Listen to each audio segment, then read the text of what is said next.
একটু উপরে ছাদ দেখবেন, একটু মাছটা উপরে নিয়ে যাবেন। সৌরভ ভাই একটু মাছটা উপরে নিয়ে যাবেন, ছাদ দেখবেন।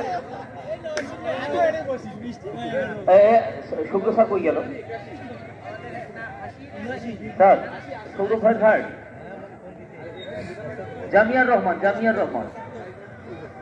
জামিয়ার রহমান ডোমারের 84 নম্বর ঘাট থেকে 10 কেজি 500 গ্রামের এটি কাতল মাছ,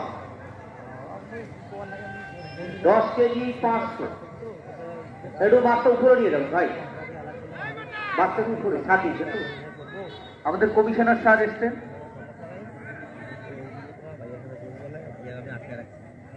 কাতল মাছ একটু মাছটা নিয়ে আসবেন ভাই।